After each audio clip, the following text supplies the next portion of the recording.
Fala, galera de sistemas, vamos começar mais um podcast. Hoje a gente vai debugar sobre o tema como criar a primeira aplicação, né? Tirar muito essa dúvida que os alunos têm, principalmente os alunos que estão iniciando no curso, como eu faço para criar uma aplicação móvel. E para isso a gente chamou hoje aqui o Miguel. Miguel, por favor. É um prazer, pessoal, estar aqui no Debug Podcast, né? Então a gente vai tirar as dúvidas sobre como criar a aplicação, como dar o start, né? E vamos dar prosseguimento aí, né? E o Keverton também, né? Só contextualizando, o Miguel e o Keverton, né? Obviamente, né? São desenvolvedores de aplicações mobile e vão tirar muito dessas dúvidas iniciais. A ideia é fazer um bate-papo bem introdutório para quem nunca fez uma aplicação, né? O Keverton. Bom, olá a todos, sou o Kevin, como o professor já disse.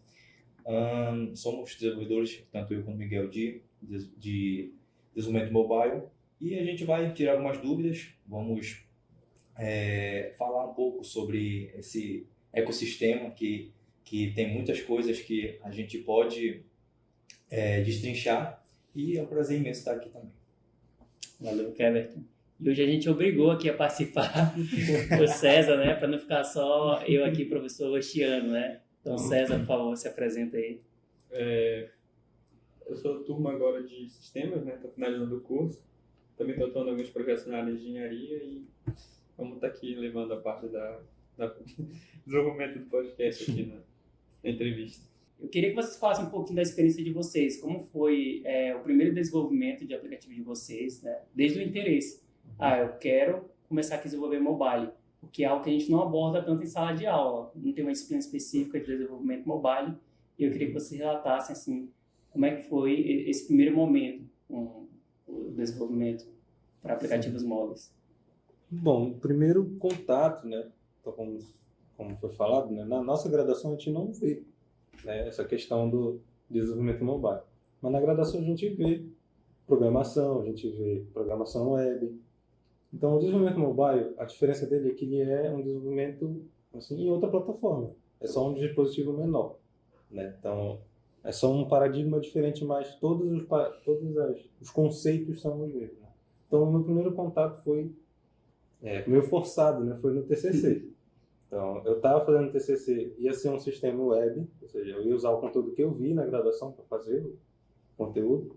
Mas aí levaram meu computador, eu acabei perdendo o tema, né? Naquele tempo eu não fazia backup de nada, então acabei perdendo.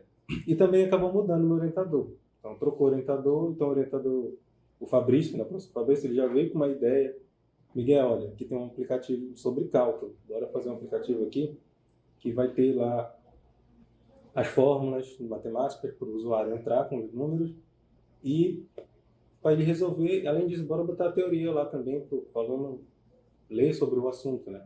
Então, o primeiro contato foi no TCC. Então, o TCC inteiro foi desenvolver um aplicativo, que culminou até na publicação dele. Então, e acabou dando certo, né, esse aplicativo. Então, o desenvolvimento foi muito bom. Então, assim, o primeiro aplicativo que eu fiz era o quê? Eram 2 campos de texto que somavam o número, multiplicava. Era só isso.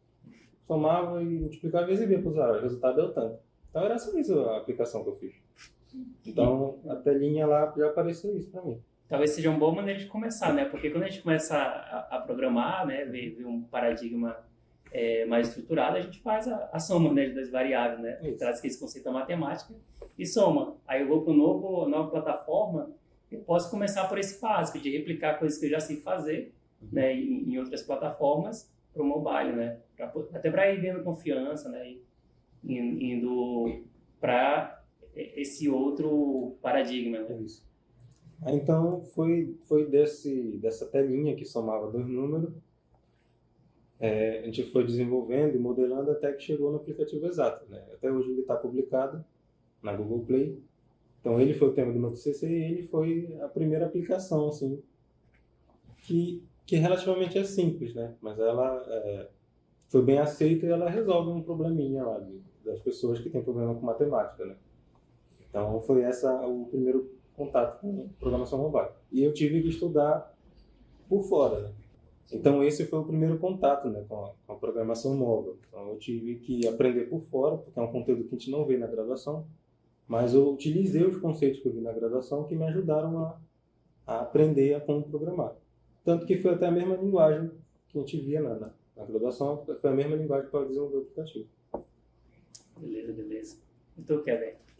Bom, no meu caso, por incrível que pareça, eu comecei, quando eu entrei no curso, em 2019, eu não sabia como esse mundo, eu poderia entrar nesse mundo da programação, especificamente de TI em geral, mas especificamente de programação. Porque eu já vinha, antes de eu passar, eu já tinha amigos que já passaram por aqui, pela Faculdade de Sistema de Informação, e eles estavam dizendo sempre, olha, programação é algo que você pode gostar, é algo que está te dando dinheiro, o pessoal fala muito de dinheiro, né, em questão.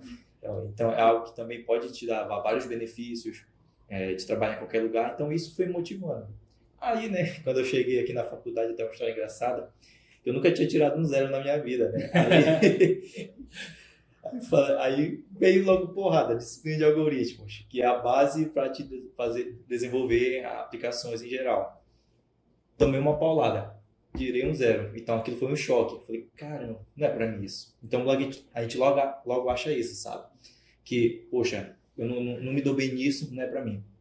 Só que eu persisti, refiz novamente a disciplina e, claro, estudando mais um pouco, entendendo mais o processo e fui adquirindo a base que a gente precisa no algoritmos, na disciplina especificamente. E também uma história engraçada, eu comecei a ter contato com a programação, já vendo alguns trechos de código,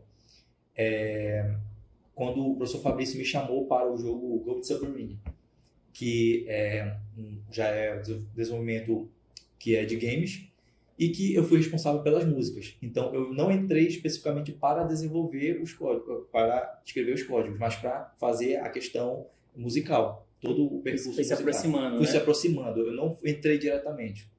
Então, eu fui me aproximando mais e entendendo, poxa, olha como é que faz isso. E nas reuniões que a gente tinha, que com a pandemia, né, a gente não podia reunir presencialmente, a gente teve que fazer reuniões pelo Meet. E eu via lá os textos de código, olha, faz isso, a função que, por exemplo, faz iniciar o jogo lá na main já começa com o método que eles implementaram. Aí eu fui pegando mais aquela mini paixão que a gente vai tendo e eu falei, caramba, eu quero desenvolver uma coisa dessas também. Aí surgiu a oportunidade pelo professor Fabrício no Labex, que ele falou, olha, tu quer aprender Android? Eu falei, poxa, isso já estava em mais de um ano de curso, né, no curso de sistemas. Falei, poxa, beleza, eu quero, professor. Aí eu quis aceitar o desafio, então ele falou, olha, tem para ti aqui um desafio para ti, fazer um aplicativo de gerenciamento, de delivery do comércio local aqui da cidade, por causa que teve a pandemia, então os canais de comunicação do online ficou muito grande, então a gente pode ter um aplicativo que pode solucionar esse problema. Beleza. Aí ele passou todo o conteúdo e comecei a ir mais a fundo, falar um pouquinho mais, entender um pouquinho mais como como é realmente o desenvolvimento de aplicativo. E, assim, como o Miguel disse, realmente a gente não tem algo totalmente real que a gente aprende na faculdade, a gente pode aprender a questão básica, logicamente, mas quando é para o aplicativo real, às vezes a gente não sabe por onde ir, por onde começar. Porque a gente tem um conceito, beleza, o que no meu caso foi Java, que eu aprendi. Então, a herança, a questão do polimorfismo, então todos os paradigmas de POO, que é a programação orientada a objetos, a gente teve que, eu tive que poder pegar isso e colocar no mundo real. Como eu posso solucionar o problema através dessa linguagem de programação especificamente? Legal. Então, é isso que às vezes bugava, né? a minha cabeça, fala, como é que eu vou implementar todas essa questão do paradigma do Java e colocar isso para um aplicativo? Então, isso foi me ajudando, o curso foi me ajudando, o professor também foi tirando minhas dúvidas, eu fui tirando dúvidas com os colegas, que eu acho isso hoje muito fundamentalmente, tirar dúvidas com os nossos colegas de trabalho. Então, toda essa questão de amadurecimento com a programação foi através do projeto que eu fiz, que é o AgriFood, que ele conta assim, disponível na Play Store, que foi mais uma questão de conhecimento, de aprofundamento de como eu posso realmente desenvolver um aplicativo que possa solucionar um problema. Então, o meu contato foi esse que eu tive. E cada vez mais fui aperfeiçoando, fui fazendo aplicativos paralelos para adquirir conhecimento. Legal. Então faz pouco tempo, né, que tu desenvolve, né, que tu falou que foi mais ou menos um ano depois do tu entrou no curso, 2020, né? Tá chegando aí 2 anos e meio, né, de como dev, esse mobile, digamos, né? Exatamente. Legal. E é muito engraçado porque antes eu costumava ver muitos vídeos de programação na internet. Então, às vezes falavam de web, outra vez falavam de mobile, outra vez falavam de desktop, então eu ficava muito confuso. Então, às vezes eu baixava livros que tem muitos em PDF, que de web, PHP, por exemplo, pegava de C#, pegava de Java, pegava de React, que é uma framework. Tirava para todo lado. Então, eu tirava para todo lado, eu não sabia. Aí eu ficava doido, eu pegava um pouquinho, Direcionamento, né? não tinha direcionamento. Então, isso fez com que eu pensasse, poxa, o que é que eu tenho que fazer? Então, isso me colocava numa sinuca de bico, porque, como eu falei, eu tinha pouca experiência e a faculdade eu tinha iniciado não tinha muito tempo. Então, eu não tinha esse processo de saber o que é que realmente eu quero.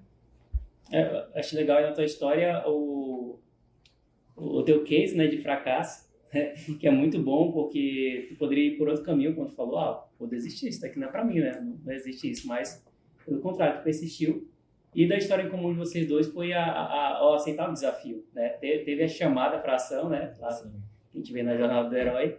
E aí vocês aceitaram e com isso, direcionaram bem aí a vida profissional de vocês, né?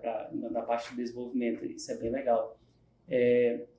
Que mostra que... E ambos fora de sala de aula, né? Teve esse projeto extra classe que vocês aceitaram ali, partiram ali com a base da programação que vem em sala de aula e conseguiram aí, né, se desenvolver enquanto programadores mobile, né?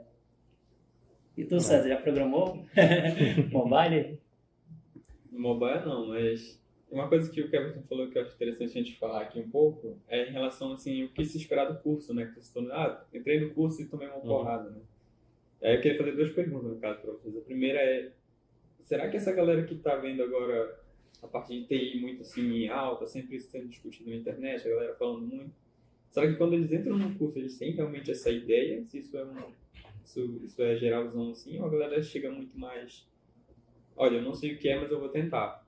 E outra pergunta em relação assim a desenvolvimento mesmo, que o Kevin até citou, e tudo bem citou na tua parte lá, que é assim, eu quero fazer um aplicativo, mas por onde começar, né? E como levar esse desenvolvimento por um melhor caminho, assim. Porque existem várias maneiras de fazer a mesma atividade, né? Independente do que a gente esteja trabalhando. Mas, assim, dentro agora da experiência de vocês, quais seriam essas etapas, assim, cruciais, né? Um passo a passo, olha, isso aqui precisa, isso precisa, isso não precisa. Para que a gente chegue num produto, né? Que resolva o problema, por exemplo, do usuário. Eu acho, assim, na questão do aluno que entra no curso de TI, eu acho que pode haver uma frustração, porque ele vem vendo, né, a coisa da TI todo em alta, e eu acho que pode acontecer o quê? Quando ele chega aqui, aí vem um monte de conceito, né? É um monte de conceito, assim, e ele acaba não enxergando onde ele vai usar aquilo. Porque a gente vê muita didática, conceito didático aqui, bora fazer aqui uma classe, bora fazer aqui um objeto, uma instância, mas ele acaba não enxergando, caramba, eu posso fazer isso com esse conceito. Sim. Aí ele só acaba vendo quando ele vai usar aquele conceito na prática. Assim, vou fazer uma aplicação, aí eu pego, caramba, eu aprendi esse conceito lá no coisa. Mas se o aluno não aprendeu porque ele não se interessou. Né? Então, tem aluno que acaba não se interessando porque não vê a utilidade daquilo. Caramba, isso aqui não serve, eu quero fazer tela, quero fazer o negócio aparecer lá. Mas aí, fazer o Facebook da vida. Quero fazer o Facebook. Acho que tem uma empolgação nesse sentido, assim, ela chega meio que tirando muito, assim, do... Eu acredito que pode ocorrer no curso que o aluno seja podado. Ele vê com aquela empolgação, mas assim, ele acabou não vendo aquela coisa assim. Na prática, com exemplos reais, de problemas reais, aí ele pode perder a empolgação. Então, tipo assim, tudo depende da forma de como ele vê aquele assunto, né, na graduação. Eu gostei da tua fala, Miguel, porque essa montanha-russa, o cara entra empolgado, aí ele quebra a cara, Aí, se ele persistir, ele vai se empolgar de novo ali pelo 4º, 5º semestre, né? E assim, é um desafio, assim, eu tava ouvindo você falar e aí a gente, pensando enquanto professor, né? Tem vezes, tem turmas que a coisa é pior ainda, tipo assim, uma disciplina que é pré-requisito de outra não é ofertada. Aí tu vai para uma disciplina que é importante, mas tu não tem uma base, né? Aí acaba se atropelando, né? E já pensando em encaminhamento, eu acho que uma possível solução é esse envolvimento que até o Keverton falou ali anteriormente, tá? Que o Keverton falou, que a ajuda dos colegas, né? Por exemplo, vocês 3 aqui são pessoas que estão sempre dispostas a ajudar. Qualquer aluno calouro que chegar, tirar uma dúvida, vocês param e ouvem bem, né, qual a dúvida dele e tentam ajudar a resolver. Porque vocês já passaram por essa jornada e vocês conseguem dar essa visão de, olha, isso aqui vai ser importante para você aplicar lá na frente, né? A gente consegue, mas uma coisa é o professor falar, outra coisa é o professor tem que ter a parte da ementa da didática, né? Mas essa vivência, se a gente conseguir antecipar cada vez mais as possibilidades para os alunos que estão entrando, vai ser melhor. Por exemplo, o podcast, talvez, ele seja uma ferramenta para isso. Ele vai poder ouvir o que quem está lá mais na frente consegue fazer, né? E aí, talvez seja uma das maneiras para a gente conseguir dialogar melhor com esses alunos que estão chegando, né? Receber eles melhor. Por isso que eu acredito que a pessoa participar de projetos de pesquisa, projetos de extensão, faz essa pessoa ter esse contato. Porque ela participa de um projeto, esse projeto vai entregar para ela um problema real. Isso. Então, ela vai ter esse problema, então ela vai procurar soluções para resolver esse problema real do projeto. Não vai ser um problema didático, não vai ser um exemplo, vai ser um problema real que ela tem que resolver com a tecnologia. Então, participar de projetos de extensão, projetos de pesquisa e principalmente tentar ser membro de laboratórios de pesquisa, como é o LAFOCA e o LABEX, né? A gente faz parte do LABEX, então o LABEX ele foi a porta de tudo, assim, em relação à nossa programação. Ao nível que a gente chegou hoje é o LABEX, que fez a gente evoluir, né, nisso, né? Então, a universidade, o curso, ele é o caminho. Então, a pessoa tem que aproveitar esses caminhos. E aí eu estava também vendo a questão do desafio, né? Que vocês aceitaram o desafio. E a gente faz muito desafio para os alunos, né? Mas são poucos que aceitam, assim, né? Às vezes o aluno... Eu não sei como ele internaliza, né? Tem várias questões pessoais, né? Ocupações, mas às vezes o aluno pensa assim, não vou fazer, né? Às vezes a gente não trabalha muito com recurso financeiro, né? É escasso, mas a gente tenta passar para o aluno essa perspectiva. Olha, se você fizer isso, você vai ter um ganho pessoal lá na frente. Você vai desenvolver habilidades e competências para você. Não é simplesmente porque eu quero que você faça esse projeto e vai me beneficiar enquanto coordenador de projeto de pesquisa, né? Mas o aluno verificar que ele pode se desenvolver ali naquele processo, né? Bom, pegando, né, o gancho de vocês, e realmente eu assino embaixo o que o Miguel disse. É algo que assim, muitos alunos eles acabam não se interessando e acabam achando, poxa, vou fazer isso aqui só para ganhar meu ponto, pronto, e acabou. Aí vem sai da faculdade e não quer mais aprender sobre, por exemplo, o conteúdo que está tendo lá na disciplina e não quer também ver o que é que ele quer da vida, digamos assim, enquanto o curso de sistemas. Porque o curso de sistemas não é só programação. Eu caí nisso, eu achei que era só programação. Mas não, você pode fazer uma gerência em uma empresa de TI, por exemplo, você pode trabalhar com redes, você pode trabalhar com a programação em si também. Então, são vários caminhos que você pode seguir. Então, na minha cabeça hoje, se perguntar, se eu falasse para mim mesmo, quando eu entrei no curso, eu ia falar, olha, cara, tem um leque de possibilidades que tu pode seguir. Tu só tem que descobrir o que é realmente o que tu tem mais afinidade. Tu não tem a cabeça de ficar escrevendo código 8 horas por dia, por exemplo. Então, cara, segue para a rede, vai para a gerência, mas assim, é descobrir a afinidade. E a gente no LABEX hoje, a gente está fazendo isso. A gente está descobrindo os alunos que estão passando pelo que eu e o Miguel passou, de descobrir o que é que tem mais afinidade. O que é que tu achas que tu tem mais possibilidade de desenvolver, de tu sentar e falar, olha, é isso aqui que eu vou fazer e pronto. Então, a gente está fazendo esse processo também, a gente faz, para poder não cair, para mitigar o que muitos têm no começo, que às vezes que a gente chama de cair de paraquedas. Então, às vezes a pessoa não sabe nem o que acontece, nem o que realmente faz uma pessoa de sistema de informação. Então, eu surgi com essa dúvida e até a questão do podcast, com certeza, eu iria ouvir naquele tempo, eu iria ouvir e poderia ter com certeza muito mais informação e saber do que eu quero. Só que, claro, vai também do aluno também procurar fazer por onde. Porque não adianta, por exemplo, poderia muito bem o professor Fabrício ou o senhor mesmo poderia passar um projeto e falar, olha, tá aqui o projeto, por exemplo, de desenvolvimento Android. Aí eu falar, poxa, professor, não quero.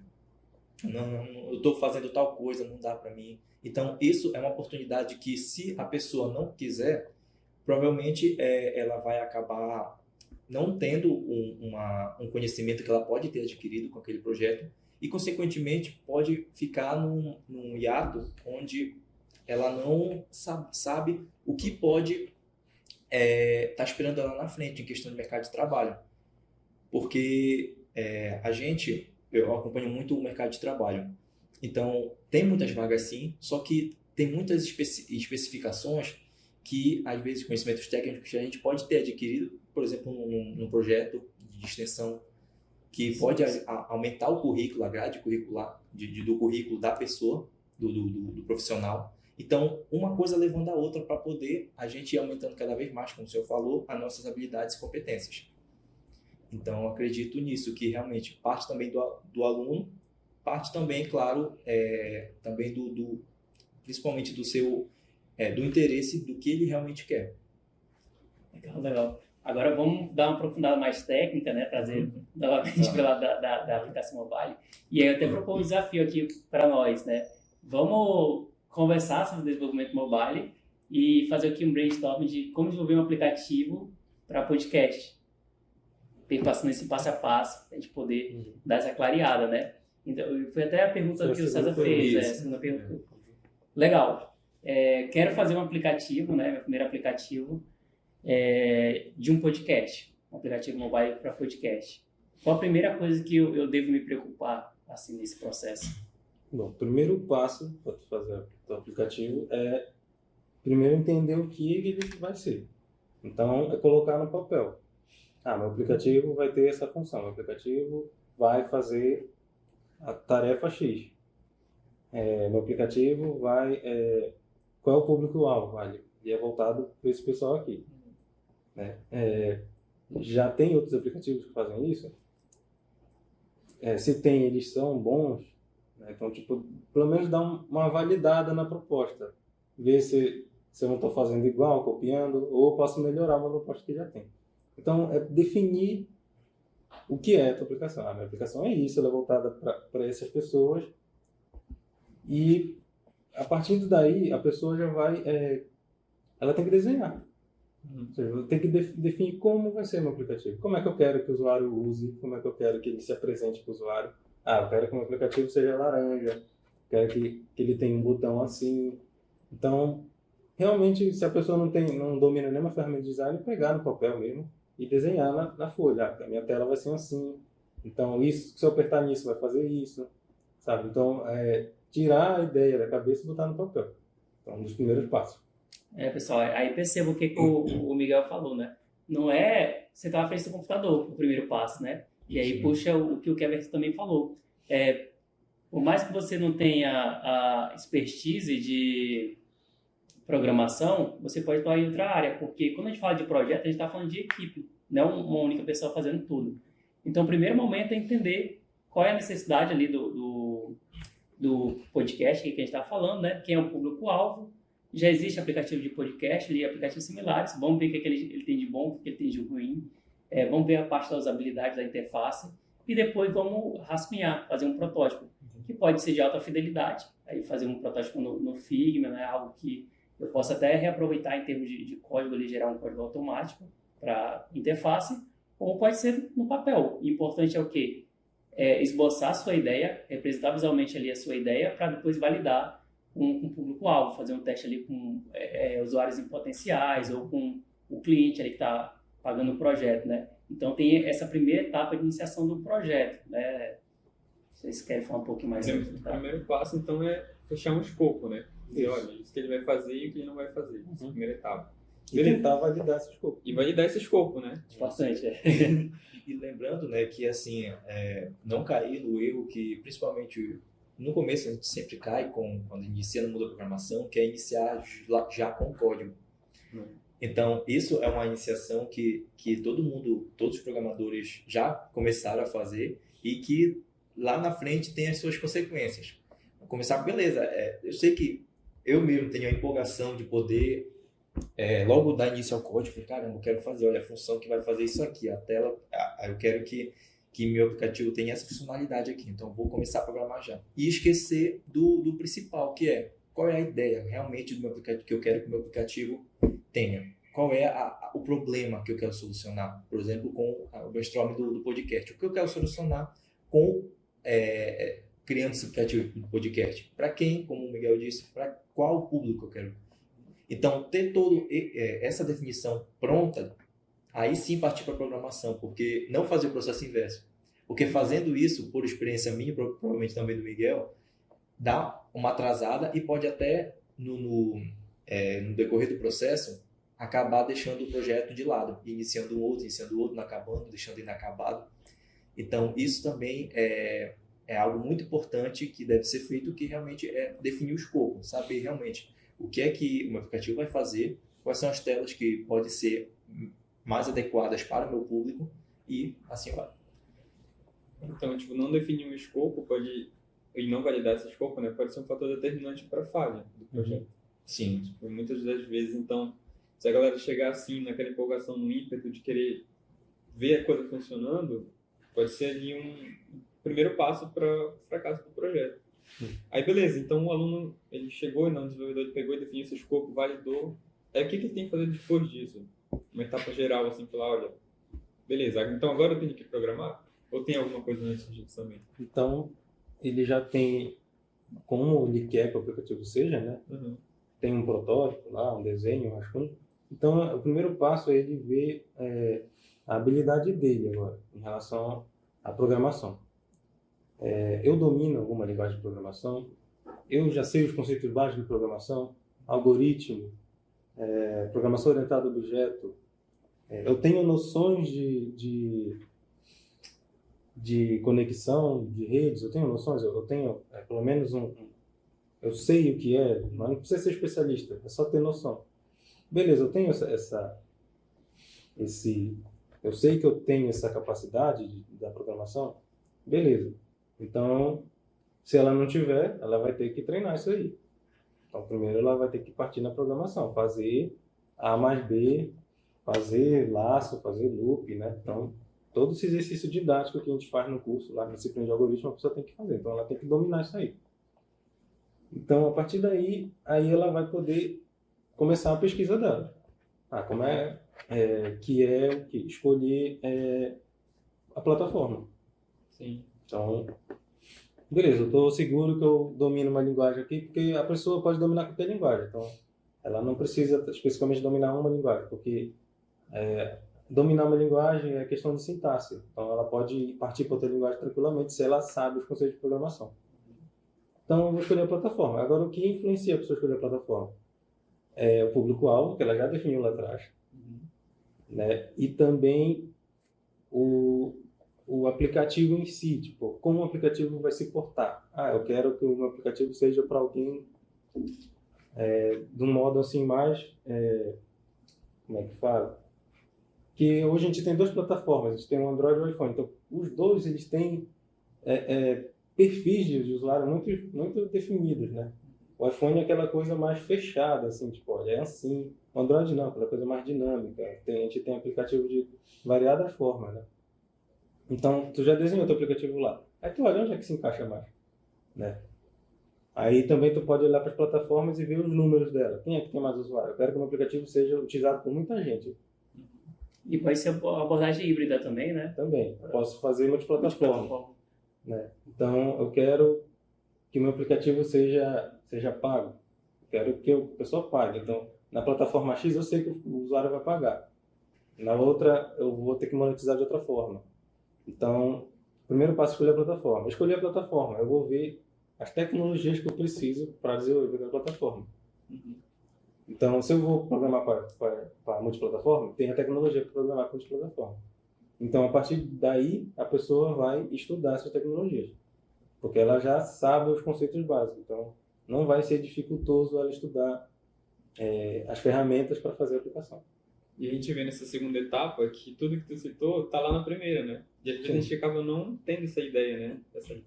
Esse insight, assim, porque a gente fala, não, vou começar a desenvolver, mas se a gente pega o escopo e passa para a segunda etapa, eles são totalmente interligados, né? Tipo, eu preciso definir um público, eu preciso definir uma plataforma, uma linguagem, preciso fazer uma autoavaliação de habilidade, competência. Então, tudo isso aí a gente vai ter passando num caminho que existe, que é um caminho mais ideal, né? Para que não chegue nos casos de ter uma falha lá na frente do projeto e acabar desistindo. É o que a gente fala, você não planeja e joga fora o plano, não. Ele vai te seguir ali até o final do projeto, né? Ele vai te acompanhando, né? Tipo, é uma caminhada assim que vai de mãos dadas. É o que a gente fala, o plano ele tem que ser vivo, né? Eu não posso planejar e deixar ali um documento salvo ali, eu tenho que atualizar ele constantemente, né? Por exemplo, lá o protótipo que você fez, ele tem que derivar os requisitos funcionais, não funcionais do seu aplicativo, né? Para você poder entender em detalhes, né? No primeiro momento, ele está preocupado com a viabilidade do projeto. Dá trabalho desenvolver, eu não vou desenvolver para no meio do caminho saber, não vai funcionar, porque eu não vi a questão da viabilidade ali, né? Então, eu preciso, a partir daquela validação, detalhar melhor o que eu vou fazer em termos de requisitos, a partir daqueles protótipos, né? E até os não funcionais, né? Como a plataforma, modelo de negociação, esses detalhamentos que vão impactar no desenvolvimento, como o César está colocando, né? Uma coisa vai cascateando a outra, né? É bem interessante, né? Porque isso aí, eu tive por exemplo, eu iniciei no desenvolvimento Android, já programando com Android Food lá no Abex, não sabendo engenharia de software, porque eu ainda não tinha tido essa disciplina no curso de sistemas. Então, eu sempre falava, olha, utiliza engenharia de software nisso aí. Aí eu falava, cara, então como é que eu posso utilizar então? Aí quando veio a disciplina, aí sim eu comecei, olha, então realmente engenharia de software são os passos que você deve seguir. Então, desde a lista de requisitos que você tem que fazer, a prototipação, até o desenvolvimento também, de uma maneira bem, bem geral mesmo. Então, eu não sabia disso, então eu partia logo para a programação. Então, algo que me deixava muito, assim, duvidoso. Falei, caramba, o que é que eu devo fazer com essa tela aqui? Qual é o requisito que eu tenho que ter isso aqui? Só que eu não tinha, então, como é que eu vou fazer uma tela, sendo que eu não tenho um requisito para aquela tela? Então, daí vem a grande importância da gente realmente preparar, fazer todo o escopo de saber o que o aplicativo deve fazer, qual é a tela correspondente, o que é que essa tela aqui deve fazer. Fazendo isso, aí sim, ao meu ver, é muito mais simples para poder escrever o código apenas. Porque se você não consegue ter esse escopo, você acaba perdendo muito tempo, ao invés de estar só programando, vai ficar pensando, poxa, será que eu coloco esse botão para cá? Será que eu coloco esse botão para lá? Você coloca embaixo, em cima? Será que a fonte está ideal? Então, tudo isso, pela cronologia que tem que ter como boas práticas na hora de criar um aplicativo, deve ser antes e depois você partir realmente para a programação, para programar realmente o seu aplicativo. Foi algo até que o Miguel tinha citado, né? Eu vou começar a desenvolver, qual é o meu perfil? Porque aqui a gente está falando de um projeto, não é desenvolver sozinho. Não, tudo bem, quero desenvolver sozinho, eu posso aprender a linguagem ali e depois me inserir em um projeto, né? Uma coisa é aprender a parte técnica, outra coisa é desenvolver um projeto. E aí, então você pode desenvolver um aplicativo mesmo não sendo programador. Você pode ser um design, um engenheiro de requisitos, né? Por exemplo, o César desenvolve um aplicativo. Ele é programador? Não. Ele atua como Scrum Master da equipe. Ele é parte ali do processo como um todo para que o aplicativo saia, para que seja lançado as releases, as versões do aplicativo. Né? Então, cada um contribui. Eu estou codificando aqui, como o Roberto falou, qual vai ser a cor desse botão, dessa interface? Vai ser o melhor fluxo? É uma coisa importante. Eu vou decidir ali na hora, na frente do computador, o ideal é que tenha ali um estudo prévio, né, daquele fluxo de experiência do usuário, né, daquela parte de design da tela, para que, quando ele for desenvolver, ele já pegue isso aqui enquanto requisito. É para ser dessa forma que está aqui prototipado, eu vou prototipar de acordo com a especificação técnica do requisito, que está detalhado, né? Então, são como é que a gente fala? Multi-habilidades, né? Habilidades complementares que são necessárias ali.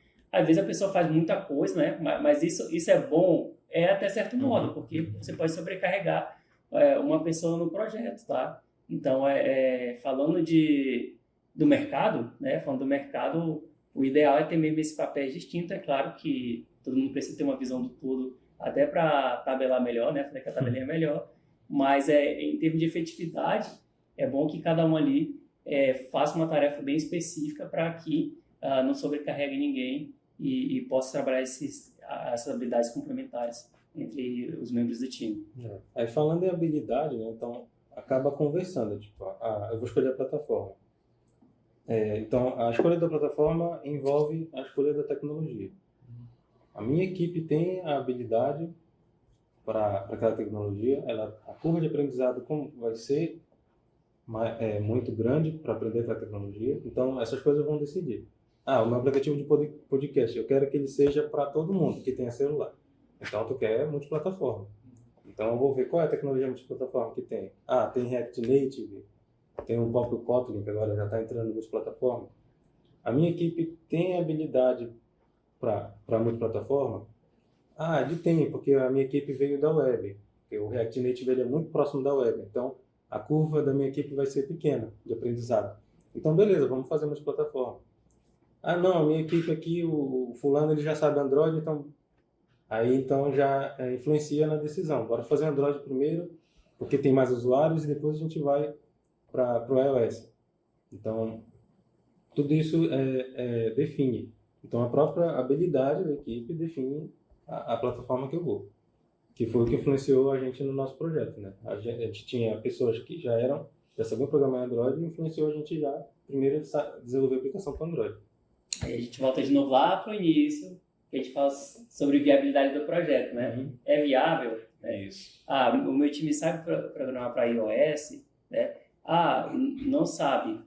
Pode aprender? Pode, depende. Vai ter o tempo disponível? O projeto vai ser entregue em 6 meses. Então, o conhecimento técnico da equipe, que a gente já está chegando finalmente na parte de desenvolvimento, ele é importante lá para o início para decidir se o projeto é viável ou não, do ponto de vista técnico, entendeu? A minha equipe vai ter tempo para aprender, se ela não sabe a linguagem para programar, a tecnologia que ela vai utilizar, ou a gente vai pelo caminho seguro, que é o que a equipe tem de experiência já ali prévia para poder desenvolver o projeto, né? Então, aquilo que a gente já falou, né? O que a gente, lá desde o início, impacta todo o andamento do projeto, né? Porque a gente planeja desde o início do projeto. Vai seguindo. E aí a gente vai vendo que cada vez mais a ideia de iniciar programando ela vai só se afastando, né? Ela geralmente não vai ser literalmente uma das primeiras etapas. Então, tipo, beleza, a gente definiu o escopo, avaliou ele, a gente definiu ali umas estratégias até mesmo de negócio, né? Que impactam ali lá na frente na decisão da plataforma. Então a gente passou todas as etapas e aí, então agora a gente vai programar, esse é o momento. Agora finalmente. Posso verificar? Já botar meu Hello World lá? Já posso botar o Hello World? Colocar meu fone de ouvido, colocar o Cyberpunk? Ainda não. Ainda não. Então, aí já entra a parte da engenharia. Se a gente quiser a excelência da nossa aplicação, a gente vai ter que fazer a parte de engenharia. Então, entra o chamado processo de software. Né? Então, a gente vai, com a habilidade da equipe, né, vai tentar escolher uma metodologia para a gente começar o desenvolvimento. Então, escolhendo a metodologia, a gente vai planejar as etapas do nosso desenvolvimento. Tipo, não é simplesmente pegar e fazer. Então, usando lá os nossos artefatos que a gente tem a lista de requisitos da nossa aplicação. Então, a gente vai pegar ela e vai começar a definir o que é mais importante, o que precisa ser primeiro. Eu preciso fazer a parte de autenticação no meu aplicativo. Então, isso aqui é muito importante. Eu preciso fazer a tela inicial, a tela de edição de usuário. Então, isso aqui é muito importante. Então, a gente começa a a definir as etapas. Então, muitas metodologias, elas costumam ter esse padrão, assim, de definir etapas. E as etapas, elas são subdivididas em tarefas. Então, eu transformo aquelas funcionalidades em tarefas. E começo a definir prazos. Vamos fazer a autenticação do nosso aplicativo em 2 semanas, por exemplo. Então, começa essa corrida, né? Começa essa sprint. Então, um dos primeiros passos quando tu já tem tudo aquilo já escolhido, então tu é planejar. Então, tu vai planejar como vai ser a execução. Aí volta lá no início de novo. Qual o prazo que eu tenho para poder entregar esse aplicativo, né? Já falamos um pouco mais de mercado de produtos reais, né? E aí eu tenho que encaixar essa atividade de desenvolvimento naquele prazo que eu acordei, ou negociar uma extensão de prazo, né? Mas como o Miguel falou, os requisitos vão derivar tarefas e as tarefas vão ter que se encaixar no meu cronograma, no meu prazo total ali para o projeto, né? Então, por isso, antes de sentar na frente do computador, eu preciso me preocupar com o processo, com a engenharia de software, que é quanto tempo eu tenho que fazer essa atividade. Não é sentar na frente do computador e ali ficar esperando surgir sem se preocupar com o prazo também, né? Tem esse detalhe do cronograma. Aí se a pessoa ela é só ela, uma equipe, são perguntas que ela vai se fazer e ela vai responder. O que é mais importante? Eu acho que isso aqui é mais importante, então eu vou começar por aqui. Que até sem querer é algo que a gente faz, mesmo se não usar metodologia. Né? Então, muitas vezes a gente senta lá e começa a discutir, né? Vamos fazer isso agora, depois a gente faz isso. Ou a gente precisa fazer isso aqui porque isso aqui vai influenciar naquela funcionalidade, né? Isso, a questão de dependência entre requisitos também, né? Eu preciso fazer esse requisito porque o outro vai estar relacionado com ele, né? Tem uma pré-condição ali para ele poder consumir o resultado que vai ser gerado no outro requisito. E é muito importante porque, imagina, porque assim, se a gente não tem essa organização, bora imaginar que a gente não tem essa organização da lista de requisitos, que a gente vai fazer em 2 meses. Imagina, a gente, como geralmente programadores são criativos e sempre tem ideias de pessoas também que utilizam o aplicativo, imagina colocar uma ideia, 10 pessoas colocaram 10 ideias diferentes. Aí mais outras 10 colocaram mais 10. Então nunca vai acabar o software, assim, acabar entre aspas, nunca acaba, né? Mas assim, nunca vai acabar aquela funcionalidade que a gente está tentando. Por quê? A gente vai implementando mais coisa, então isso nunca vai ficar um loop. Então nunca vai acabar. Então, justamente em engenharia de software, a questão de fazer a organização, de poder saber o que é o mais importante, é o ideal, é um cenário ideal onde a gente possa dar prosseguimento ao desenvolvimento do software. Porque imagina ficar numa funcionalidade 3 meses, 4 meses, 5, sendo que o projeto, por exemplo, tem que durar 6 meses. Então, a questão da organização é algo fundamental e que a gente também não faz fora também da programação. Por exemplo, a gente vai fazer uma lista de exames, por exemplo, ou de tarefas que a gente tem que fazer na rua. A gente vai fazer as prioridades, a gente vai seguir, olha, isso aqui é mais importante, então eu vou logo fazer para me livrar, entre aspas. A gente vai ver também a rota, né? Vou fazer aqui, aí depois vou aqui que é mais perto, depois vou lá para o outro lado da cidade. Exatamente, então tudo interligado. Eu vou naquele lugar porque é mais...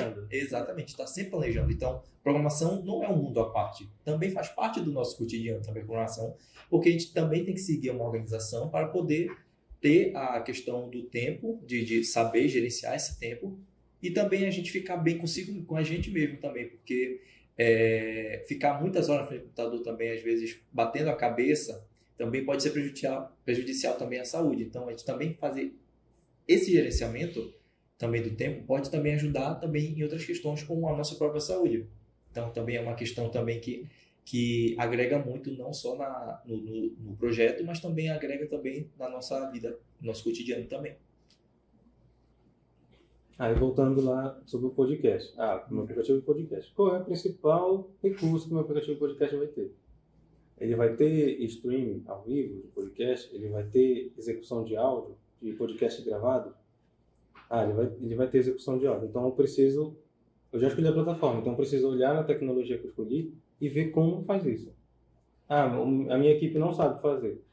Nunca tocou um áudio ou fez um stream de áudio dentro da aplicação. Então, vai ser uma tarefa. Fazer a tarefa, fulano, vai estudar agora como fazer o stream de áudio na aplicação. Então, isso pode ser até uma coisa mais importante, antes de tudo até. Falar, eu já sei, já consigo fazer o streaming de áudio, já consigo executar áudio, então beleza. Então, bora partir, porque é o coração do projeto. Sempre a aplicação ela vai ter um recurso principal, central. Então, então, a pessoa vai precisar dominar primeiro isso. Dominei aqui, já sei usar esse recurso, então bora partir para o que é trivial. Legal, não tinha olhado para essa perspectiva. Por mais que a gente sempre trabalhe com prioridade, né? Mas assim, qual o coração da aplicação, né? A funcionalidade que vai ser mais usada ali é o core, né? Que a gente vai precisar se preocupar muito na hora de tomar essas decisões, né? Principalmente ali, porque vai ser que vai puxar as outras, né? Vai ser o hub ali das outras. Isso. Legal. E esse core, né, ele vai, independente do que aconteça com a aplicação, com as funcionalidades secundárias, ele é o que tem que estar sempre estável. Tem que ter uma estabilidade muito grande. Justamente porque se ele para de funcionar, o aplicativo fica inacessível. Então, por isso que realmente o core, ele tem que ser feito da melhor maneira possível e, logicamente, estudado. Porque na nossa equipe, por exemplo, que a gente está no projeto, tem recursos que a gente teve que buscar na documentação do próprio banco de dados que a gente utiliza, por exemplo, o Firebase. Então, a gente teve que buscar recursos na documentação para saber como utiliza o gerenciamento de notificações, por exemplo. Então, para um aplicativo de delivery, notificações é muito importante. Então, a gente teve que buscar também dar um passo atrás na programação, em codificar em si, e saber como funciona o processo das notificações utilizando a biblioteca lá do Firebase. Então, tendo isso que o Miguel falou, de poder estudar, de poder saber como adicionar aquela funcionalidade, saber o que acontece com essa funcionalidade quando a gente adiciona no aplicativo, também é um fator bem determinante também para dar prosseguimento, tanto para a gente, para eu, por exemplo, quanto também para a equipe também estar na mesma sintonia, já que a gente também geralmente trabalha com a equipe, não só a gente mesmo. Então, assim, a gente pode estar até assustando, né? Mas não é difícil. A gente está falando um monte de processos antes, mas não é difícil. Se tu tem a base, tu vai entrar no site e vai ver lá como fazer, tocar um áudio no Android. Tu vai ver lá um código, vai estar te ensinando. Então, se tu tem toda a questão de paradigma de programação orientada ao projeto, tu vai entrar lá e tu vai entender. Simplesmente, tu vai olhar e vai entender como usa. Não vai ser um bicho de 7 cabeças. Então, no processo de desenvolvimento, tu vai estar sempre aprendendo a usar ferramentas. Eu preciso emitir uma notificação que um podcast está disponível. Então, eu vou precisar entrar na documentação da minha plataforma e vou ver lá como disparar uma notificação. Então, eu vou começar a ver todos aqueles conceitos. Notificação já envolve redes. Então, eu vi redes lá na minha graduação. Então, já aqueles conceitos que eu vi, eu vou usar agora. Então, tem toda essa questão aí de aprendizado. Então, não é difícil. Só que a pessoa tem que ter a base. Se ela não tiver base, vai ser difícil. E como o Miguel falou, para não assustar a galera aí que está querendo criar a primeira aplicação, isso não é algo que o Miguel e o Keverton aprenderam de cara, começaram ali. São anos, né, já de desenvolvimento mobile, e são mais de 3 projetos aí já publicados, né, na Play Store, né? Então, estão repassando já o caminho das pedras, digamos assim, né? Já o que vai facilitar a sua vida, entendeu? Durante esse processo de desenvolvimento. Mas e aí, chegamos no desenvolvimento? Já chegamos. Agora chegamos, né? E vamos dar o spoiler já que não precisa decorar nada. Não precisa decorar nenhum código. Essa era uma pergunta até que eu queria fazer, né? Em relação, se vocês tiverem essa mesma dúvida, assim, é mais uma informação. Quando eu entrei no curso, né, que a gente vai vendo desenvolvimento Java ou linguagem C, né, durante a graduação, eu pensava assim, beleza, eu vou aprender Java, por exemplo. Eu tenho que saber tudo de Java. Tenho que saber todas as bibliotecas, os métodos, como é que faz todas as chamadas, como eu tenho que tratar a exceção. Então, eu queria saber assim, se vocês tinham essa dúvida também, e para a galera que quer aprender uma linguagem, deixar claro para eles não precisam, por exemplo, pegar um livro enorme de 600 páginas e decorar ele, né?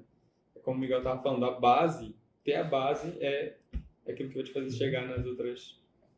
Então, até uma frase curta. Tu não precisa saber tudo, tu precisa saber pesquisar. Tu sabendo pesquisar, tu vai conseguir as soluções que tu quer. Por demanda. Eu quero como fazer tocar como tocar o som no meu aplicativo de podcast. Então, eu vou pesquisar especificamente isso, como tocar o som no aplicativo. Então, como pesquisar. Né? Então, é isso que envolve muito. E, principalmente, entender o que está fazendo. Não é só copiar e colar. Porque a internet vai dar um código pronto para ti lá. Então, não é só copiar e colar. Então, é tu copiar e entender o que está fazendo. Porque aí tu vai conseguir aproveitar melhor pela ferramenta. E aí a gente já pode dar algumas dicas, né? Como, por exemplo, a questão das soft skills, né? Tem muito fórum, né? O Stack Overflow em inglês, né? Para saber perguntar o que você quer, saber perguntar em inglês e entender o inglês para você conseguir aplicar no seu projeto, né?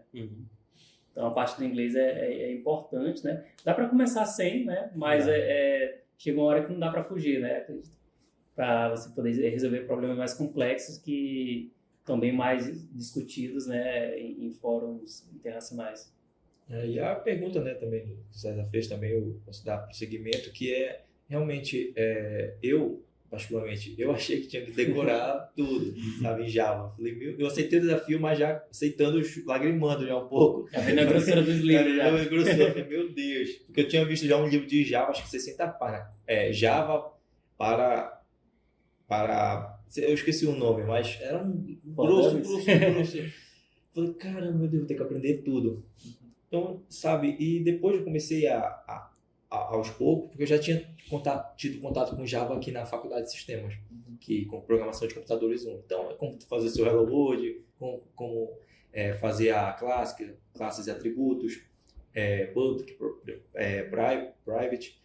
Então, assim, foi o que o Miguel falou.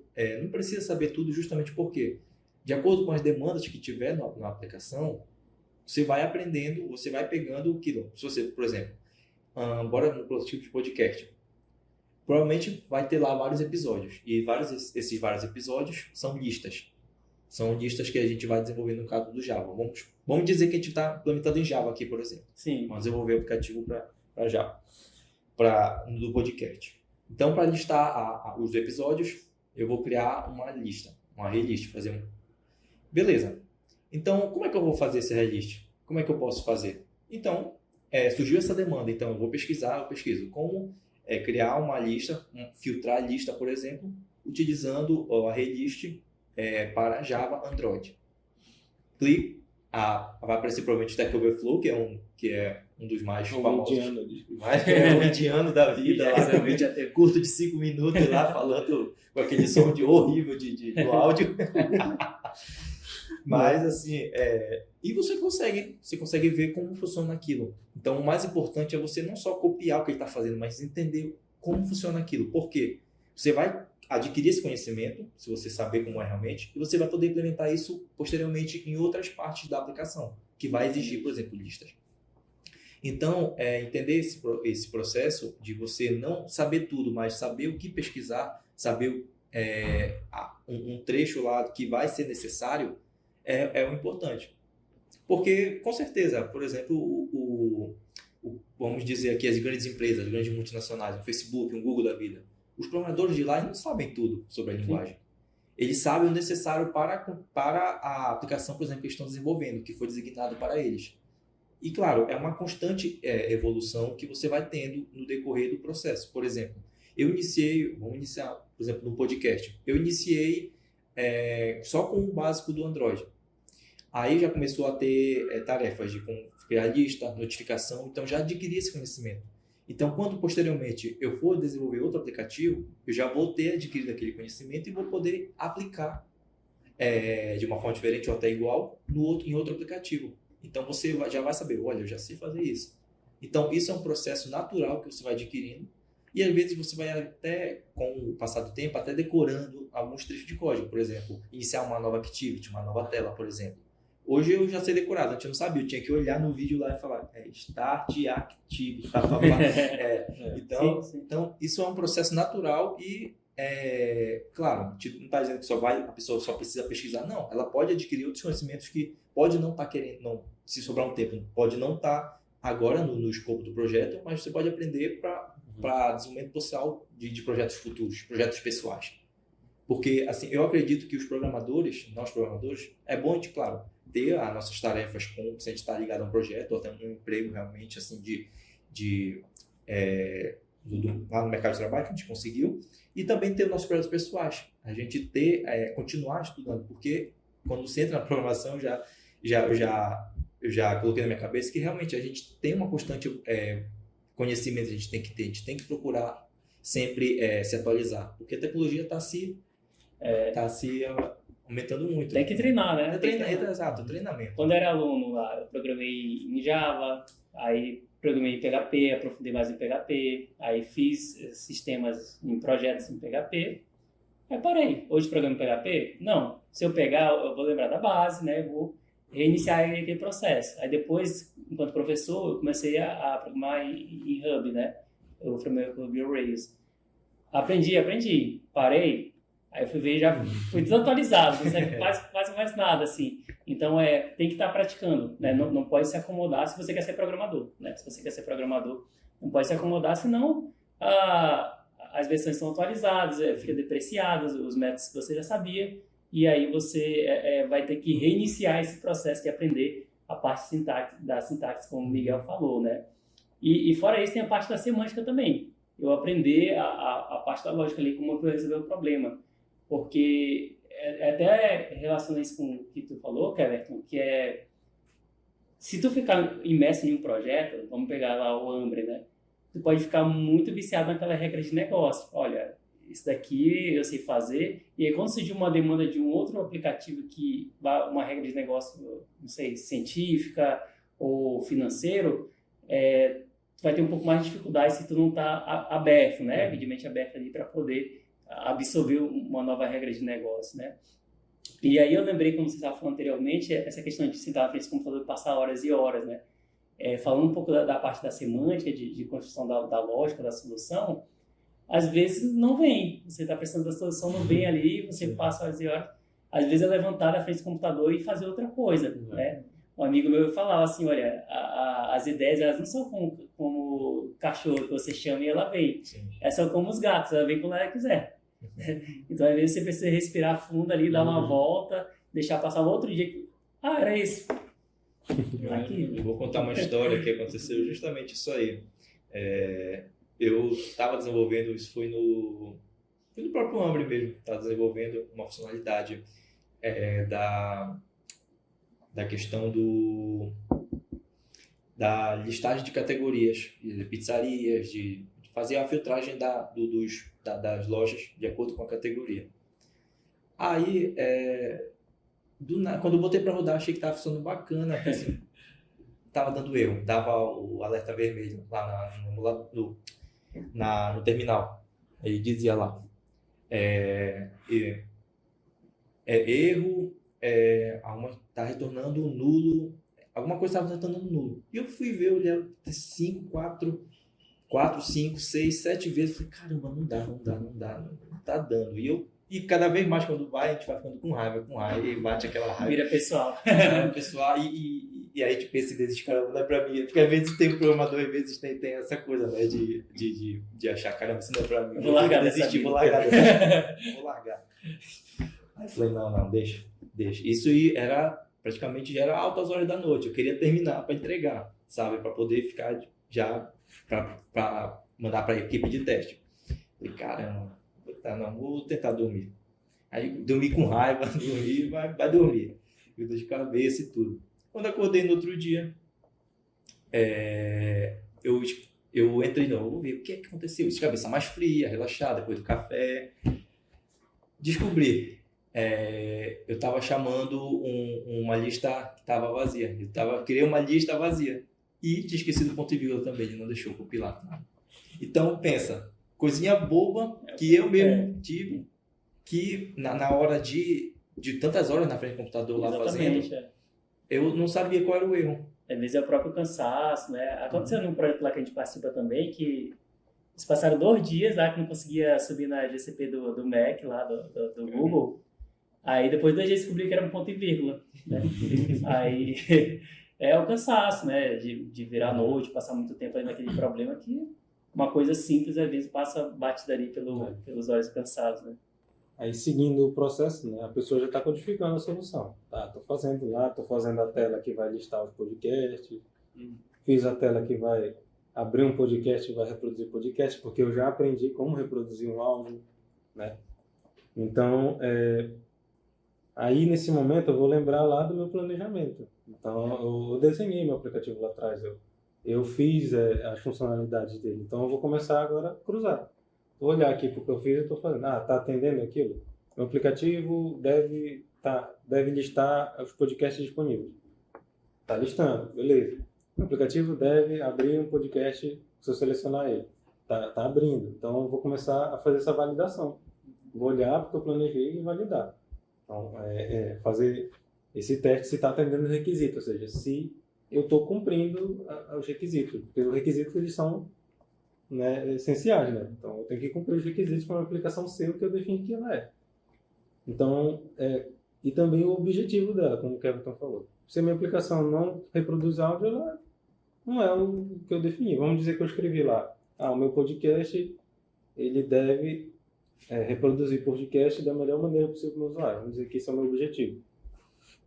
Então, meu podcast não está reproduzindo áudio, então ele acabou, ele morreu lá no início. Então, tu tem que resolver isso. Então, tu tem que pensar nos recursos principais da aplicação e ver se está atendendo o requisito.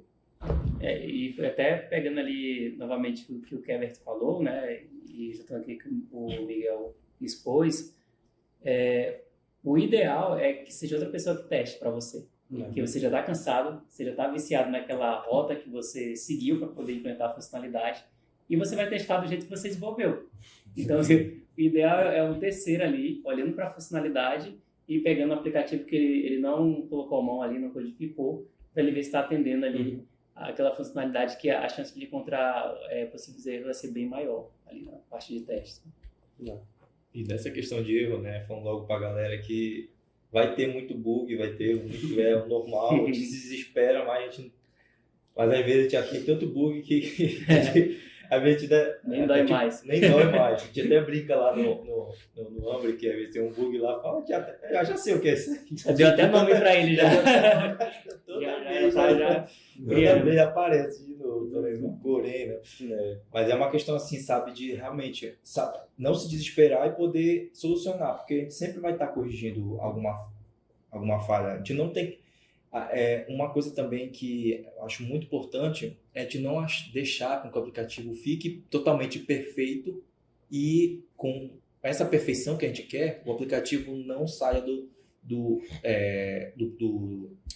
desenvolvimento para ir para o final, para a Play Store, por exemplo, para a loja de aplicativos. Porque às vezes a gente tem muito isso, de querer tanto buscar a perfeição do aplicativo, de estar zero bug e nunca vai estar pronto. Então, os bugs fazem parte da nossa vida de programador. A gente tem que aprender a lidar com eles.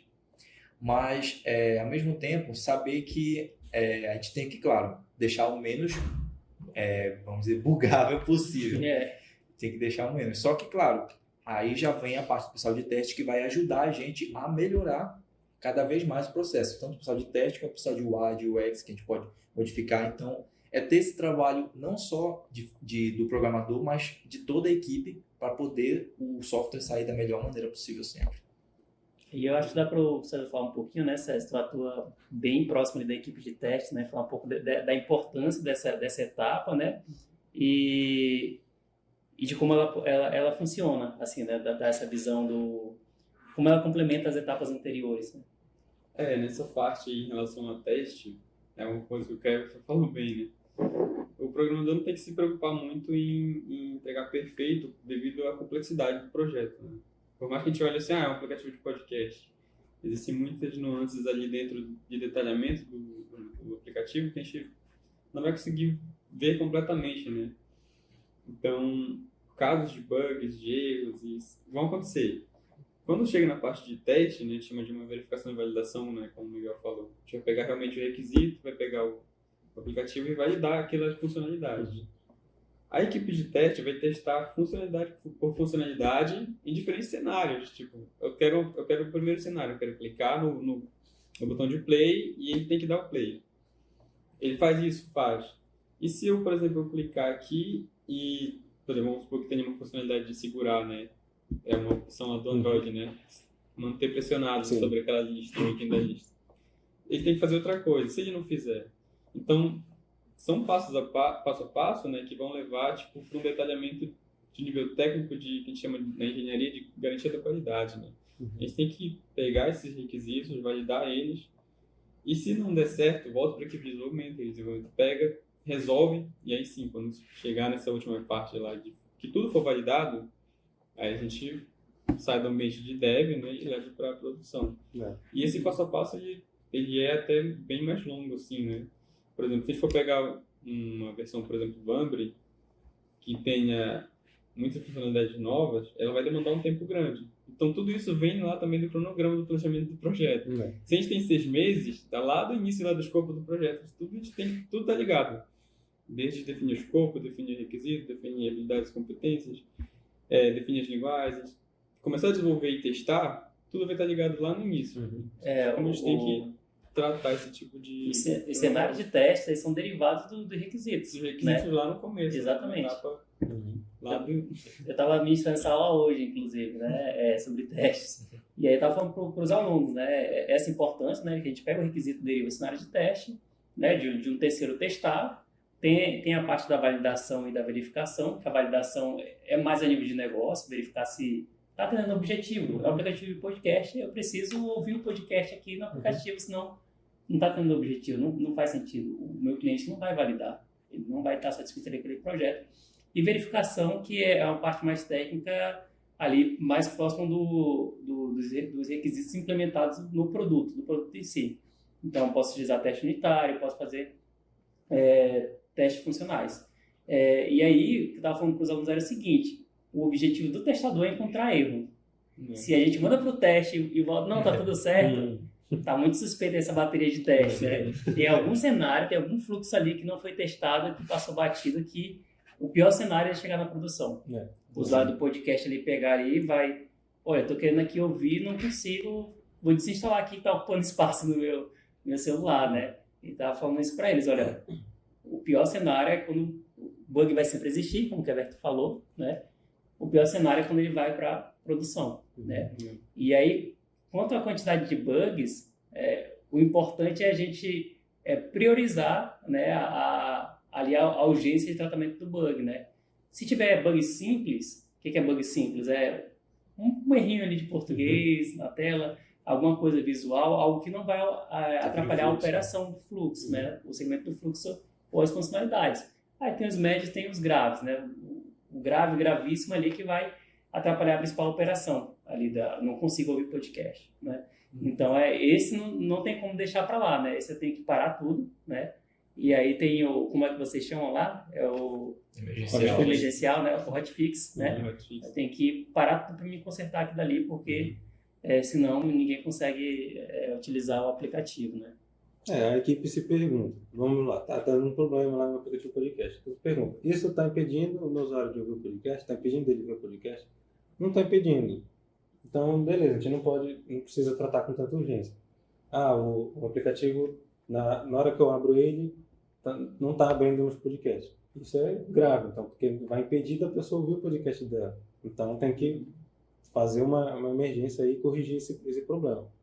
Então, a gente pode enxergar esse processo aí do software, da concepção do software como uma escadinha, né? Então, a gente veio lá, eu planejei no software, escolhi as tecnologias, vem subindo. Aí, quando eu cheguei na parte de execução, que é definir as tarefas e codificar e testar, então eu fico fazendo um ciclo. É como se eu subisse para um salão redondo. Eu subi e fiquei lá girando. Desenvolvi, testei, olhei a tarefa, desenvolvi, testei. E dentro desse ciclo está a entrega. Então, eu vou entregando. Então, na engenharia de software tem várias metodologias que eu nem lembro o nome. São tantas metodologias, né? Uma dessas era a incremental, né? Que tu vai fazendo a tua aplicação por partes e vai entregando para o usuário final essas partes, né? Depois de passar por todo o processo, né? Isso era o que eu ia falar. É importante frisar. Eu não vou esperar desenvolver todos os requisitos para depois chegar lá para o cliente e falar, olha, o que você achou, né? O ideal é que eu vá entregando incrementos, né? E aí validar cada incremento desse para poder partir para as próximas funcionalidades, próximos módulos, com uma coisa que eu sei que já está funcional, tá de acordo com o que o cliente esperava, né? Eu não vou esperar ali os 6 meses que a gente está trabalhando aqui de maneira fictícia para ter essa surpresa de tudo aquilo que eu fiz não presta, joga fora. Né? Verdade. Aí tem um ponto em relação em relação ao desenvolvimento. Às vezes a gente estuda, né? O aluno está estudando lá, ele pega e se aficiona para aquela tecnologia. Caramba, vou fazer um aplicativo nisso aqui. Então ele acaba fazendo um caminho inverso. Ele vem da tecnologia para criar a solução.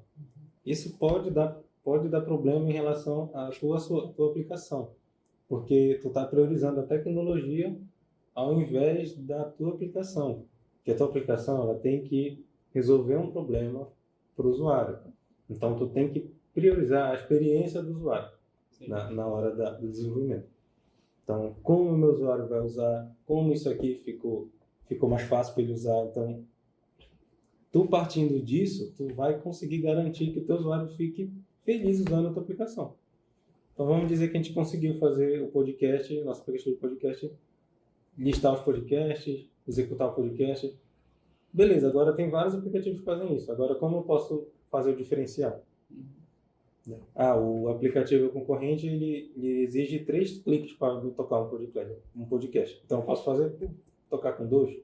Apertou 2 vezes lá, já tocou. Ou eu posso fazer o outro aplicativo ele não tem os podcasts favoritos. Então, eu vou colocar para o usuário colocar os podcasts favoritos. Então, nesse momento que tu consegue fazer o principal da tua aplicação, aí tu começa a pensar na experiência de usuário. O que eu posso melhorar para o usuário que vai fazer ele querer a minha aplicação, querer usar a minha aplicação. Então, é algo que tem que estar em mente, né, da pessoa que está desenvolvendo. Não termina. Quando ela apronta a funcionalidade, não termina. Ela pode pensar em melhorar aquilo. Tanto em visão de código, eu posso melhorar o meu código para melhorar o desempenho, quanto melhorar a interface, o meu usuário usar a minha aplicação da melhor forma. Né?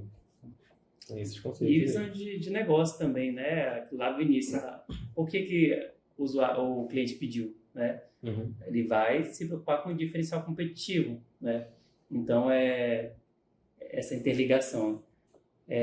Verifico qual é a necessidade, defino o escopo, verifico se é viável, defino as tecnologias, vou protótipo, vou para requisito, aí me preocupo com o processo, com as atividades, desenvolvo, testo, aí acho que já dá para ir para a Play Store para finalmente, né? Você pode se preocupar com a publicação, né?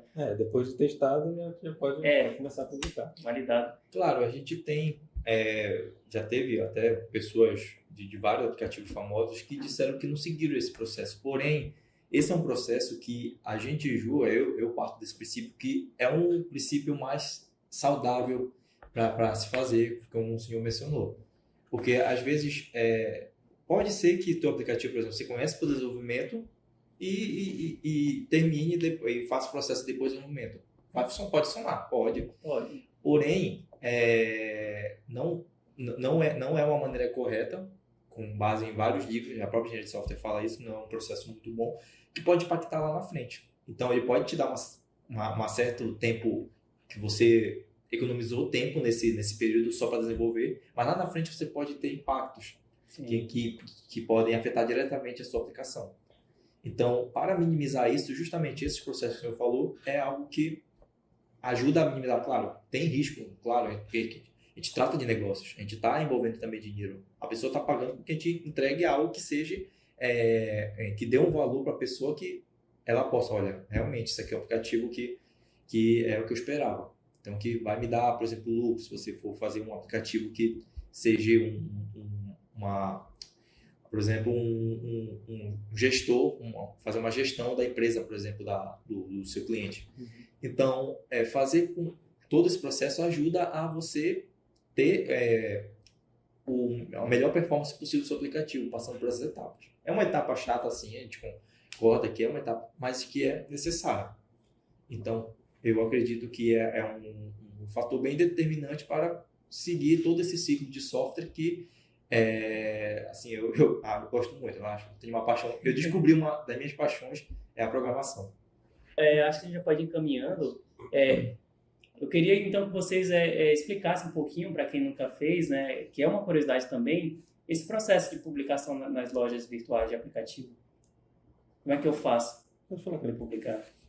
Bom, primeiramente, depois de ter passado todo o processo, esse processo que a gente acabou de falar, realmente está bacana o aplicativo, já dá para publicar? Então, a primeira coisa que deve fazer é criar a sua conta no Google Play Console, que é da própria Google, que é lá onde os desenvolvedores eles disponibilizam seus APKs, ou seja, os aplicativos. Então, para isso, você pode criar a conta normal com a própria conta do Google, porém, só pode publicar se você pagar. Então, esse valor, se não me engano, é $25 na cotação atual, nem sei quanto é que está o dólar. Multiplica por 5. Por 5, tá. Então, 125. 125, então, no caso. Então, você vai ter que pagar, porém, é uma taxa única, é um valor único. Então, você paga 125, pronto, você pode aplicar até 100 aplicativos se você quiser. Legal. Então, você publica e, claro, tem todas as regras hoje que a Google, ela coloca para você seguir à risca as políticas, o que é que você tem que seguir lá na Play Store, quais são os termos. Você tem várias, como posso dizer, vários passos que você tem que seguir. Não é só colocar, arrastar o APK para lá e adicionar. Não. Você, por exemplo, qual é o tipo de conteúdo que o seu aplicativo está fazendo? É jogo ou é app ou app? Beleza, a partir disso, qual é a categoria do seu produto? Qual é a descrição dele? Qual é o público? Qual é o público? Vai monetizar? Vai monetizar? Tem propaganda que hoje em dia... Mexe com cartão. Mexe com cartão. Ele é um aplicativo do governo. Hoje, a última vez que a gente publicou, que foi as últimas atualizações do Umbre, já está perguntando lá se é um aplicativo do governo, por exemplo. Então, já tem um tratamento para isso, provavelmente. Então, tem esse passo e também, claro, a passar disso, você também coloca se tem algum conteúdo para maiores de 18 anos. Então, tudo isso é um processo também que é muito relevante lá.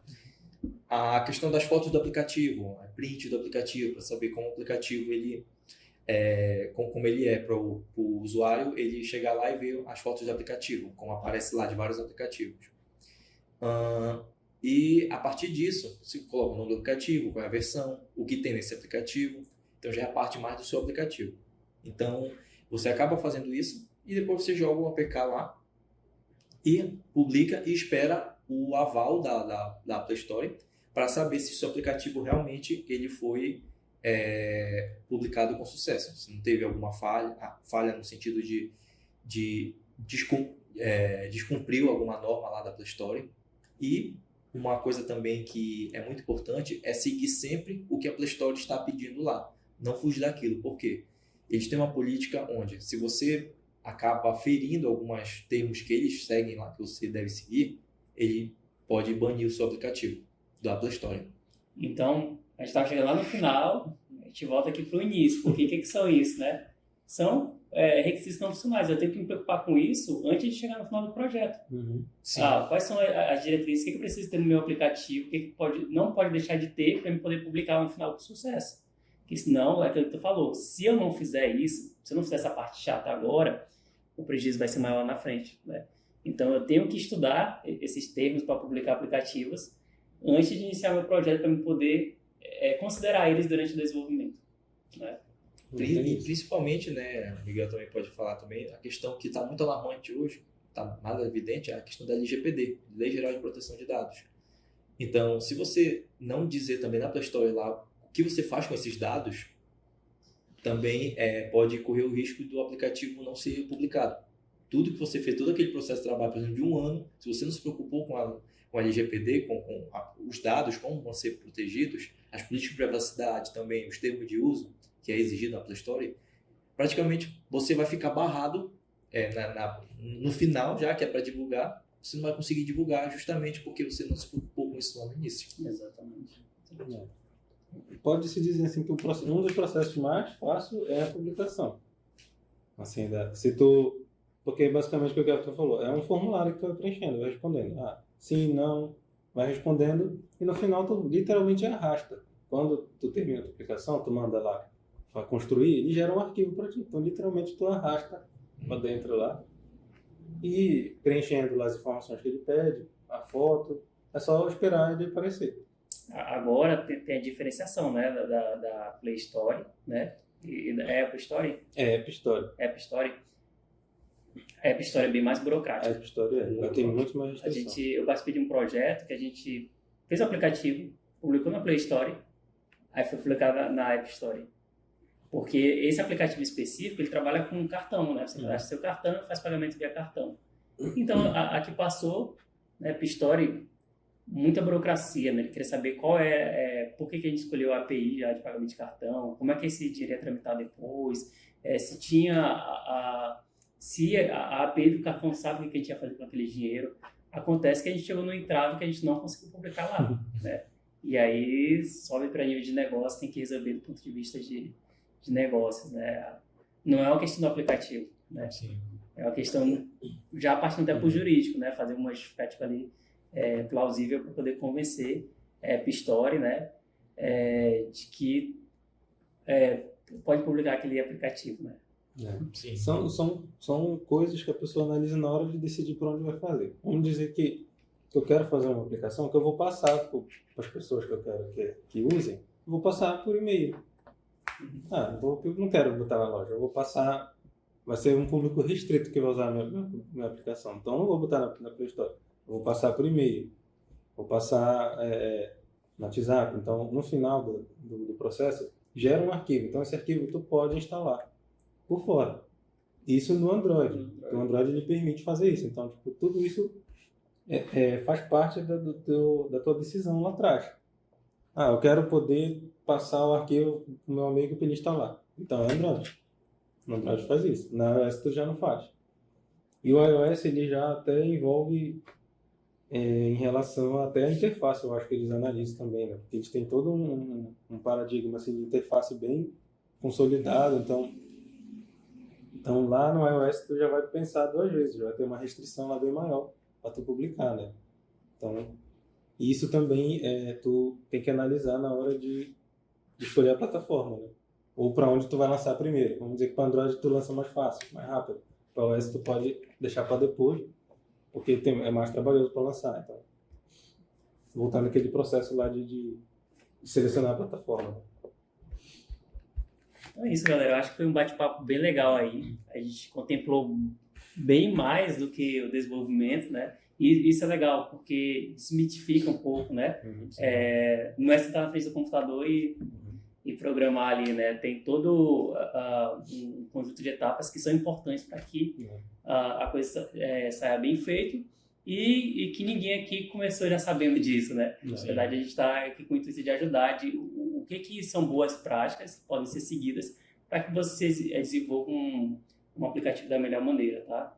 Então, obrigado, Miguel. Beleza. Obrigado, Keverton. Prazer. Valeu, César. Se quiserem, deixem uma última mensagem para a galera, uma dica para quem quer começar a desenvolver aplicativo. A dica que eu quero deixar é que as pessoas não tenham medo. Estudem. Eu quero fazer um aplicativo. Então, tu vai estudar, escolhe uma tecnologia, estuda e faz. Começa a fazer. Começa a brincar. Tu vai brincar com aquela ferramenta. Às vezes é uma coisa simples. Vou fazer A mais B. Faz A mais B lá no Android. Faz A mais B lá no iOS. Para tu ver como é que faz. Porque tu já vai ganhando habilidades só de estar praticando. Então, por exemplo, a gente falou de todo um processo aqui que tem que fazer com uma aplicação. Isso a gente falou com uma aplicação real, uma aplicação que envolve coisas mais complexas. Mas se tu quer fazer uma ideia que tu tenha, eu quero fazer um aplicativo que faz isso aqui. Então, tira essa ideia, põe no papel, tira do papel e põe no computador. Só não fica esperando cair do céu. Então, pratica e busca aprender e faz. É isso que tem que fazer. Programação é prática. Programação é prática, é treino. Se você não treina, você não joga, né? Se você para de jogar, você vai ter que reaprender ali. Então, é bem legal. E eu, vou pegar agora o lado mais emocional. Sou mais emotivo. Então, o que eu dou uma mensagem é que, realmente, no início, a programação vai dar muita dor de cabeça em questão de pensar em desistir, porque não, assim, se eu disser programação é algo simples, não é. É um processo que você tem que praticar sempre e vai ocorrer muito de, caramba, isso não é para mim, como a gente falou lá no início, não é para mim isso, então eu vou desistir. Não, é ter a persistência de, se não conseguiu aprender de primeira, é buscar, indo, praticando, para poder não achar, não cair naquela ideia de que, por exemplo, no YouTube, você vendo vários programadores morando em países diferentes e tal, você quer atingir aquele patamar. Mas para atingir aquele patamar tem que ter uma base. Então, construindo essa base, tanto tendo uma cabeça boa no sentido de falar, olha, eu estou começando aqui, então eu vou começar por isso e vou seguir adiante, como o Miguel falou. Poder sentar e praticar e definir realmente, é essa linguagem que eu quero, vamos seguir nisso. Então é um processo que acaba sendo trabalhoso, acaba sendo algo cansativo, mas que é necessário e que todos os programadores passam por isso. Então essa é a mensagem que eu deixo de ter a persistência e que uma hora vai vingar. Pode ser a curto prazo, a médio ou até em longo, dependendo da pessoa, porque cada um tem um nível de conhecimento diferente, adquire mais rápido, adquire mais demorado. O importante é não desistir. Então, é isso, pessoal. Fala, galera. Até a próxima.